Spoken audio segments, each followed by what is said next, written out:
Hi అండి అందరికీ. నాకు తెలిసినంత వరకు మన ఆడవాళ్ళందరికైతే ఒక మంచి పేరుంది కదా! ఎక్కడికైనా సరే బయటికైనా తిరగడానికి వెళ్ళి ఖచ్చితంగా షాపింగ్‌కి తీసుకెళ్ళకుండా అయితే ఉండను మా హస్బెండ్స్‌ని. సో, నేను కూడా అలానే అనమాట. పద సండేనే కదా! ఇంట్లో ఉండి ఏం చేస్తాము ఖాళీగా అట్లా బయటికెళ్ళి కాసేపు తిరిగేసొద్దాం పదా అని తీసుకెళ్ళాను. ఊరుకుంటామా? బయటికెళ్ళాం కదా! ఎట్లాగో ఏడే కదా షాపింగ్ మాల్ ఉంది వెళ్దాం పదా అని షాపింగ్ మాల్‌కైతే వెళ్ళామనమాట. మొత్తం జస్ట్ తిరిగేసొద్దాంలే ఏం తీసుకోను నేను. ఒక 2 గిన్నెలు కావాలి సబ్జీకి పెట్టుకోవడానికి ఏమి లేవు. కూరలకి అసలు నాకు దగ్గర అనేసి తీసుకెళ్ళా అనమాట. తీసుకువెళ్ళిన తర్వాత ఒక్కదాంతో ఊరుకుంటామా? అస్సలకి మన చేతులు ఒక్కదాని దగ్గర ఎలా ఆగుతాయి చెప్పండి? ఇంట్లో ఉన్నయి, లేనియి అన్నీ అప్పుడే గుర్తొస్తాయనమాట ఆటిని చూసి. ఇంక ఫటాఫటా సబ్జీ కోసం 2 గిన్నెలు తీసేసుకున్నా. ఇంకా చాయ్ జల్లి నాది ఖరాబ్ అయిపోతే అది తీసేసుకున్నా.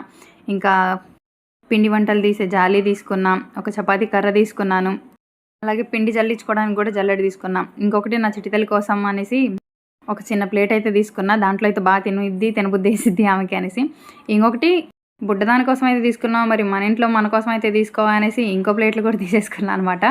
ఇంకొక విషయం ఏందంటే మన ఆడవాళ్ళు ఏది కొన్నా కూడా చాలా పొదుపుగా వాడతారు కదా! అలాగే నేను కూడా ఈ ప్లేట్స్ కొని కూడా 1 ఇయర్ వాడా. తర్వాత ఇప్పుడు ఖరాబ్ అయినాయని మళ్ళీ కొత్త ప్లేట్లు తీసుకున్నా గానీ లేకపోతే నేను అసలు ఖర్చు చేయను. అందుకే మా ఇంట్లో వాళ్ళంటారు ఇంత మరీ ఫినాన్స్ దేనిమైందని. మీ ఇంట్లో ఎవరైనా మిమ్మల్ని ఇలా అంటారేమో కామెంట్ చేసేయండి.